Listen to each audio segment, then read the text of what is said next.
নমস্কার, আপনারা দেখছেন জেলার 1 নম্বর অনলাইন ও TV channel Birbhum RC TV. আপনাদের সঙ্গে আমি শুভাশিস। শুরু করছি আজকের সংবাদ।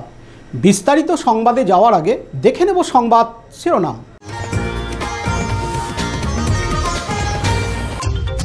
বিজেপির স্মারকলিপি দুবরাজপুর গ্রামীণ হাসপাতালের বিএমওইচকে। এসআইআর শুনানি নিয়ে মানুষের ভোগান্তি, তৃণমূলের প্রতিবাদ বোলপুরে। বিদ্যালয়ের প্রতিষ্ঠা দিবস উপলক্ষে নানান অনুষ্ঠান মোড়ারয়ে।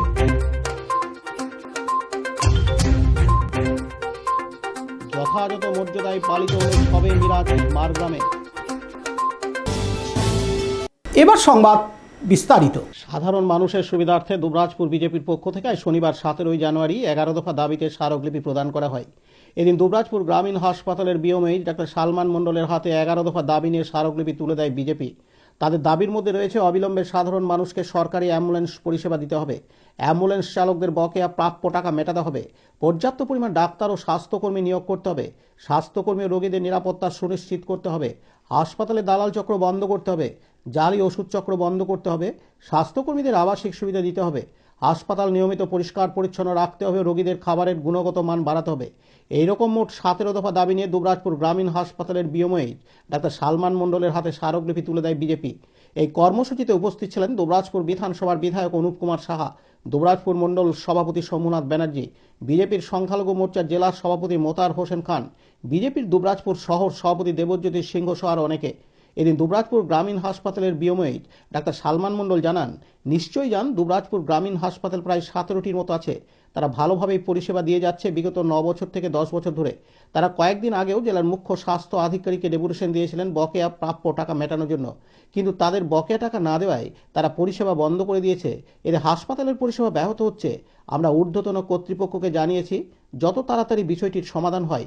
এদিন তিনি আরও জানান, দুবরাজপুর বিধানসভার এমএলএ সাহেব এসেছিলেন বেশ কিছু দাবি দেওয়া নিয়ে, এবং আমরা এমএলএ সাহেবের প্রত্যেকটি দাবি দেওয়া আমরা সেটা শুনেছি, এবং শোনার পর আমাদের ব্লক লেভেলে যে কাজগুলো করা দরকার সেই বিষয়গুলো আমরা অ্যাকশন নেব, এবং একই সাথে হচ্ছে যেগুলো জেলা লেভেলে রয়েছে সেগুলো আমরা ঊর্ধ্বতন কর্তৃপক্ষকে জানাচ্ছি।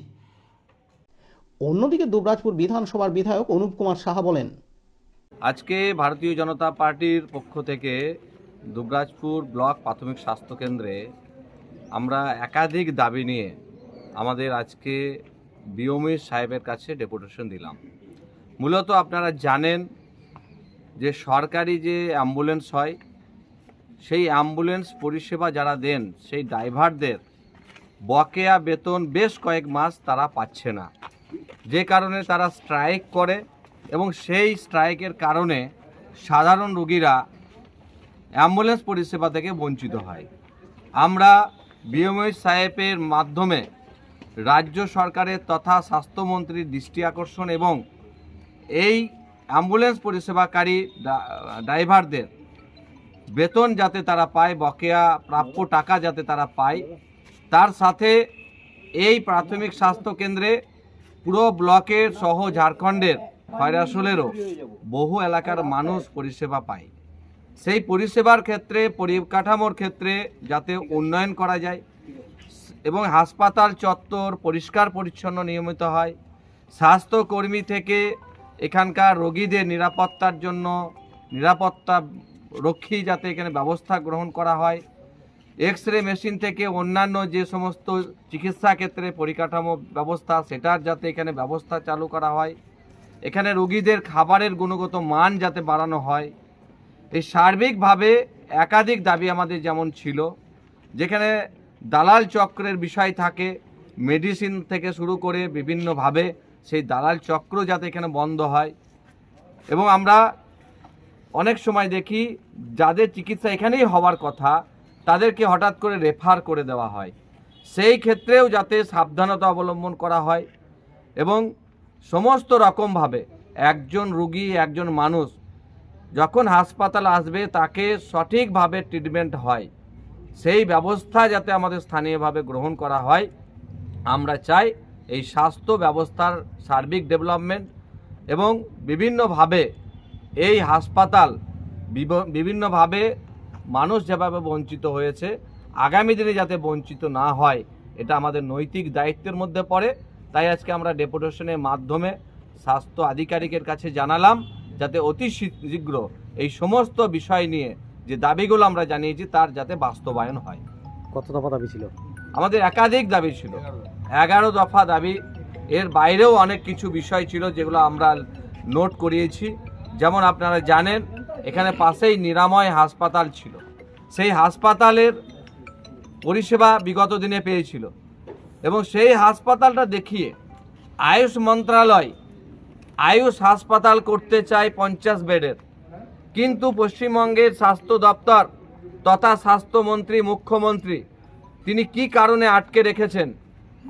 23-24 সালে যে টাকা বরাদ্দ করা হয় প্রপোজড হয়ে পড়ে আছে পশ্চিমবঙ্গের দুটো জেলাতে, কল্যাণী এবং আমাদের এই দুবরাজপুরে। সেই হাসপাতাল যাতে আগামী দিনে তৈরি হয় এবং বীরভূম সহ আশেপাশের জেলা এবং বিভিন্ন জায়গার মানুষ যাতে পরিষেবা থেকে যাতে বঞ্চিত না হয় তার দাবিও আমরা আজকে রেখেছি। আগামী দিনে দরকার হলে স্বাস্থ্যমন্ত্রী মুখ্যমন্ত্রী সহ বিভিন্ন স্তরে যেখানে যেতে হয় আমরা যাব। লালটু মুখার্জির রিপোর্ট, বীরভূম RCTV, দুবরাজপুর। দুবরাজপুর শ্রী শ্রী রামকৃষ্ণ আশ্রম পরিচালিত অভেদানন্দ সেবামঙ্গল হাসপাতাল বীরভূম জেলার বুকে একটি অন্যতম সেরা চক্ষু হাসপাতাল। এখানে প্রত্যেক দিন স্বল্প মূল্যে অত্যাধুনিক যন্ত্রপাতির সাহায্যে অভিজ্ঞ চক্ষু বিশেষজ্ঞের দ্বারা চক্ষু পরীক্ষা ও চক্ষু ছানি অপারেশন, ফেকো মাইক্রো সার্জারি করা হয়। এছাড়াও এই হাসপাতালে অতি স্বল্প মূল্যে যাবতীয় পরীক্ষা নিরীক্ষা যেমন রক্তের সমস্ত রকম পরীক্ষা, ECG, USG, থাইরয়েড পরীক্ষা করা হয়। এখানে অতি স্বল্প মূল্যে চশমাও তৈরি করা হয়। এছাড়াও এখানে প্রত্যেক দিন বিনামূল্যে অন্যান্য রোগেরও চিকিৎসা করা হয়। আমাদের আদর্শ শিব ক্যানে চিপ সেবা। যোগাযোগের নম্বর 9382571046 অথবা 9564554959। সত্যানন্দ ইনস্টিটিউশন একটি আদর্শ ইংরাজি বাংলা মাধ্যম কোয়েড স্কুল, একটি আদর্শ আবাসিক ও ডেবোর্ডিং শিক্ষা প্রতিষ্ঠান। 2026 শিক্ষাবর্ষে ছাত্রছাত্রী ভর্তি চলছে। প্রথম ইউনিট ইংরাজি মাধ্যম, নার্সারি থেকে 4র্থ শ্রেণী।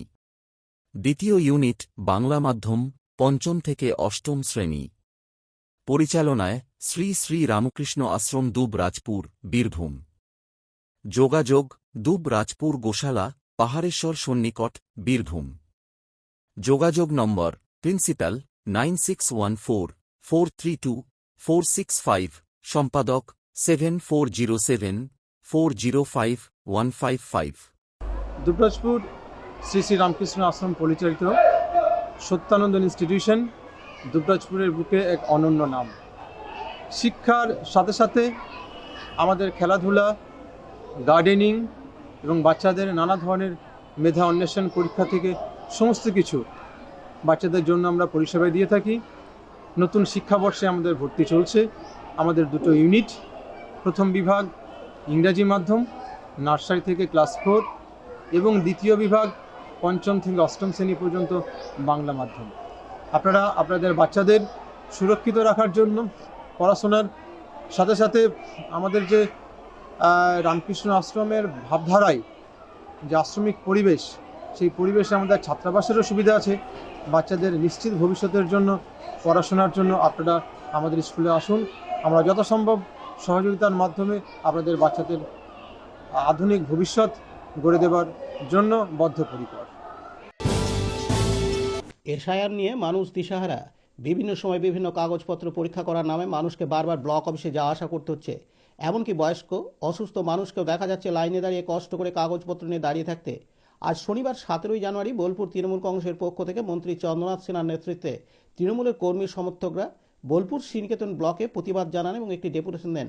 এই ডেপুটেশন দেওয়া হয় এই জন্য যাতে অসুস্থ এবং বৃদ্ধ মানুষদের নথিপত্র বাড়ি বাড়ি গিয়ে যাচাই করা হয়, তাহলে অনেক অসুস্থ বৃদ্ধ মানুষজন উপকৃত হবেন।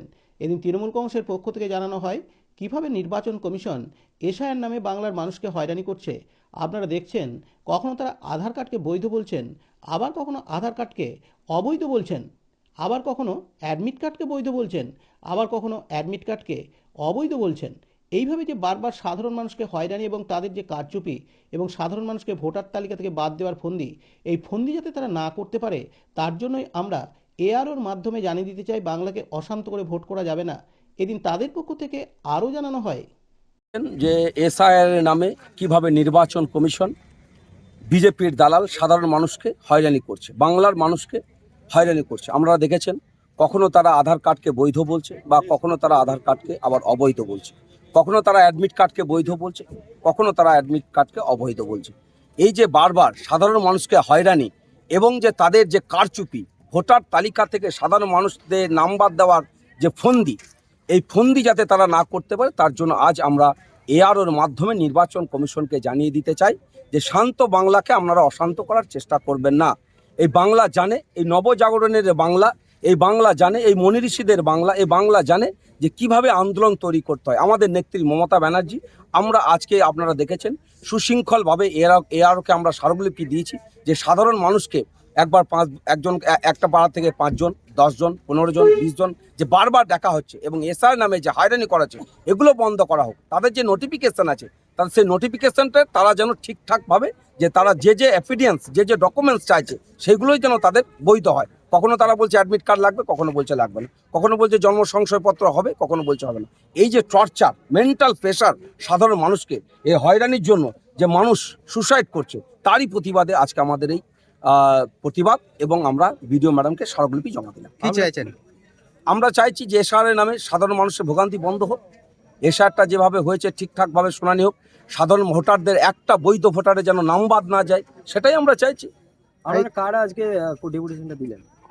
কারা ডেপুটেশন দিলাম? কারা দিলেন আপনারা? আমরা তৃণমূল কংগ্রেসের পক্ষ থেকে মাননীয় মন্ত্রী চন্দনা সিনহার নেতৃত্বে রায়পুর, সুপুর, রূপপুর এবং সাত্তর 3টে অঞ্চল মিলে আজকে আমরা এআরওকে ডেপুটেশন দিলাম। এই যে বয়স্ক মানুষদেরকে হয়রানি করছে, এই বিষয়টা নিয়ে কি ভাবছেন? দেখুন, আমরা বিডিও ম্যাডামকে অনুরোধ করলাম যে বয়স্ক মহিলা এবং বয়স্ক পুরুষ এবং অসুস্থ মানুষ যারা রয়েছে, আমরা অনুরোধ করলাম যে যেগুলো যেন ওনাদের বাড়ি বাড়ি যে এই ভেরিফিকেশনটা করায়, সেটাকে আমরা অনুরোধ জানালাম বিডিও ম্যাডামকে। কাজী আমিরুল ইসলামের রিপোর্ট, বীরভূম RCTV, বোলপুর। আজ শনিবার 17 জানুয়ারি মুরারই 1 নম্বর ব্লকের গৌরাঙ্গিনী বালিকা বিদ্যালয়ের প্রতিষ্ঠা দিবস উপলক্ষে একটি বিশেষ অনুষ্ঠানের আয়োজন করা হয় এবং বালিকা বিদ্যালয়ের প্রতিষ্ঠা দিবস উদযাপিত হয়। এই অনুষ্ঠানে উপস্থিত ছিলেন মুরারই 1 নম্বর ব্লকের বিডিও বীরেন্দ্র অধিকারী, মুরারই থানার আইসি শামসের আলী, পঞ্চায়েত সমিতির সভাপতি খোকন শর্মা ওরফে বিপ্লব শর্মা, জেলা পরিষদের সদস্য প্রদীপ কুমার ভকত এবং শাহনাজ বেগম, মুরারই 1 নম্বর ব্লকের তৃণমূল কংগ্রেসের ব্লক সভাপতি বিনয় কুমার ঘোষ প্রমুখ। এদিন নানা অনুষ্ঠানের মাধ্যমে বিদ্যালয়ের প্রতিষ্ঠা দিবস পালিত হয়। দীপু মিয়ার রিপোর্ট, বীরভূম RCTV, মুরারই। বীরভূম জেলার মারগ্রামে অবস্থিত মারগ্রাম খানকায় কাদেরিয়ার মসজিদুল গাউসিল আজম পাকে গতকাল শুক্রবার 16 জানুয়ারি দিবাগত রাত্রে পবিত্র শবে মেরাজ যথাযথ মর্যাদায় পালিত হয়। ইসলামিক ক্যালেন্ডার অনুযায়ী প্রতি বছর 27 রজব পবিত্র শবে মেরাজ পালিত হয়ে থাকে। সিলসিলায়ে কাদেরিয়া রাজ জাকিয়া মুস্তার সিদিয়ার বর্তমান সাজ্জাদানসিন হজুর পাক হজরত সৈয়দ শাহ ইয়াসুফ আলী আল কাদেরির পরিচালনায় উপস্থিতে এদিন এখানে এই বিশেষ দিনটি পালিত হয়।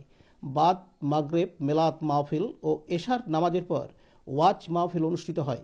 বিভিন্ন খ্যাতনামা আলেম মেরাজ শরীফের প্রকৃত ঘটনা এবং রসুল পাক ও তার আহল লেবায়েতের মর্যাদা তুলে ধরেন।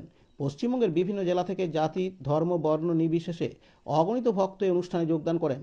খানকাহে শরীফের সামনে সাজ্জাদানসিন হজুর পাকের জিয়ারতের জন্য প্রচুর ভক্ত ভিড় করেন। মারগ্রাম খানকে কাদেরিয়ার তরফ থেকে সকলের থাকার জন্য ক্যাম্প এবং খাবার ও পানীয় জলের ব্যবস্থা করা হয়। এদিন মারগ্রাম খানকাহে কাদেরিয়ার মসজিদুল গাউসিল আজম পাকের পক্ষ থেকে জানানো হয়, মিরাজ কি বলবেন, কেন পালিত করছেন? আসসালামু আলাইকুম ওয়া রাহমাতুল্লাহি ওয়া বারাকাতুহু। বিসমিল্লাহির রহমানির রহিম। আজকে 27 রজব মেরাজ শরীফের রাত্রি। আজকের রাত্রিতে আল্লাহ পাক তার পেয়ারা হাবিব আহমদ মুস্তফা জনাবে মুহাম্মদ রাসূলুল্লাহ সাল্লাল্লাহু আলাইহি ওয়াসাল্লামকে মক্কা শরীফ বাইতুল হারাম থেকে বাইতুল মাকদিস জেরুজালেমের মসজিদ পর্যন্ত এবং সেখান থেকে 7 আসমান ভেদ করে সিদরাতুল মুনতাহা থেকে আবার আরশে মোয়াল্লা লা মাকা কুরআন শরীফের ভাষায় কাবা কাউসাইন পর্যন্ত ওনাকে নিয়ে গেছিলেন এবং আজকে আল্লাহ পাকের সাথে দিদার হয়েছিল, কথোপকথন হয়েছিল আল্লাহ পাক ওহী করেছিলেন, সেটাও কোরআন শরীফে আছে। আল্লাহ পাক বলছেন ফা আওহা ইলা আবদিহি মা আওহা। এবং এই রাত্রেই আল্লাহ পাক নামাজ তোহফা হিসেবে উম্মতের জন্য রসুল পাক সাল্লাল্লাহু আলাইহি ওয়াসাল্লামকে দিয়েছিলেন। 50 ওয়াক্ত প্রথমে নামাজ ফরজ হয়েছিল রসুল পাক সাল্লাল্লাহু আলাইহি ওয়াসাল্লামের সুপারিশে, সেটা 5 ওয়াক্ত এসছে, কিন্তু 50 ওয়াক্তেরই সব উম্মত পায় 5 ওয়াক্ত পড়লেও। এই যে আল্লাহ পাকের সঙ্গে দিদার হয়েছিল ও সেখানে কথোপকথন হয়েছিল, যেটা কোনো পয়গম্বর এই সৌভাগ্য অর্জন করেননি, একমাত্র আল্লাহ পাক তার খাস হাবিবকেই নিয়ে গেছেন। এবং সেখানে কোনো প্রাণী, কোনো ফেরেশতা, কেউই, কোনো পয়গম্বর পর্যন্ত ওখানে পৌঁছতে পারেননি। শুধুমাত্র রসুল পাক সাল্লাল্লাহু আলাইহি ওয়াসাল্লামই গেছিলেন এবং হুজুর গাউসে পাকের রূহ মুবারক এসে ওনাকে নিয়ে গেছিলেন আল্লাহ পাকের আরশ পাক পর্যন্ত। এবং যখন আল্লাহ পাকের সঙ্গে কথা হয়, কোরআন শরীফের ভাষায় আল্লাহ পাক এবং রসুল পাকের মধ্যে ব্যবধান ছিল ফাকানা কাবা কাউসাইন আও আদনা, মানে 2 ধনুকের ব্যবধান বা তার চেয়েও কম, মানে একে অপরে একদম মিশে গেছিলেন। তো এই মেরাজ শরীফটা এই জন্য আমাদের কাছে খুবই গুরুত্বপূর্ণ, যে যিনি ইসলাম নিয়ে এসেছিলেন, যে আল্লাহ পাকের কাছ থেকে উনি দিন নিয়ে এসেছেন, সেই রসুল পাক সাল্লাল্লাহু আলাইহি ওয়াসাল্লামের আল্লাহর সঙ্গে মিলন হয়েছিল এবং দিদার হয়েছিল, এবং সেখান থেকে আবার এসেছেন। আজকে রসুল পাক সাল্লাল্লাহু আলাইহি ওয়াসাল্লামেরই 36তম বংশধর এবং হুজুর গাউসে পাকের 23তম বংশধর, উনারই খানদান। বর্তমান সিলসিলায়ে কাদেরিয়ার বর্তমান সাজ্জাদা নসীম হুজুর পাক সৈয়দনা সৈয়দ ইয়াসুব আলী আল কাদেরি আল বাগদাদি আলাইহিস আদাম আল্লাহু ফায়ুদাহুম, তিনি এখানে উপস্থিত হয়েছেন। ওনার সাথে ওনার জিয়ারত লাভ করে ওনার থেকে ফায়েজ হাসিল করার জন্য হাজার হাজার মুরিদান ও ভক্তবৃন্দ এখানে এসেছেন এই মেরাজ রজনীতে রসুল পাক সাল্লাল্লাহু আলাইহি ওয়াসাল্লাম থেকে এবং ওনার আওলাদ পাক থেকে ফায়েজ লাভ করার জন্য। আজকে এই মিরাজ, সবাই মিরাজের উপলক্ষে এসে কি বার্তা দেবেন মানুষের উদ্দেশ্যে? আজকে এই মেরাজ শরীফ থেকে শিক্ষা নেওয়া উচিত যে আমরা যা কিছু পেয়েছি, দিন পেয়েছি, নামাজ, রোজা, হজ, যাকাত, যা কিছু পেয়েছি রসুল পাক সাল্লাল্লাহু আলাইহি ওয়াসাল্লামের কাছ থেকে। আর আল্লাহ রসুল সাল্লাল্লাহু আলাইহি ওয়াসাল্লাম বলেছেন যে আমি যে তোমাদের কাছে দিন ইসলাম দিয়ে গেলাম, এই ইসলামের পথে যদি তুমি থাকতে চাও বা কায়েম থাকতে চাও, গুমরাহি থেকে বাঁচতে চাও, তো আমার আহলে বাইত পাককে আঁকড়ে ধরো। উনারই আহলে বাইত পাক এই মারগ্রাম খানকা শরীফে উপস্থিত হয়েছেন। এখন সারা দুনিয়ায় আজ মুসলমান মার খাচ্ছে। মুসলমানদের নাজাতের একটাই রাস্তা, যেটা রসুল পাক বলেছেন যে আমি তোমাদের মধ্যে 2টি গুরুত্বপূর্ণ জিনিস ছেড়ে গেলাম, এক কোরআন আর আমার আহলে বাইত। এই দুটিকে যদি আঁকড়ে ধরো কখনো পথভ্রষ্ট হবে না। লান তাদিল্লু, তিরমিজি শরীফের 2য় খণ্ডে 219 পৃষ্ঠায় হাদিস শরীফটি এসছে। তো এখন একটি বার্তা যে মানুষকে নাজাত পেতে হলে, মুক্তি পেতে হলে এবং শান্তি পেতে হলে একটাই, যে কোরআন এবং রসুল পাকের আহলে বাইত পাককে আঁকড়ে ধরতে হবে। আপনার নাম পরিচয়? আমার নাম মোহাম্মদ ওলিউল্লাহ কাদেরি, প্রিন্সিপাল আল মাদ্রাসাতুল কাদেরিয়াতুল মুস্তারশিদিয়া। কাজী আমিরুল ইসলামের report, Birbhum RC TV, Margram. আজকের সংবাদ এই পর্যন্ত। পরবর্তী সংবাদের জন্য চোখ রাখুন বীরভূম আরসি টিভির পর্দায়। নমস্কার।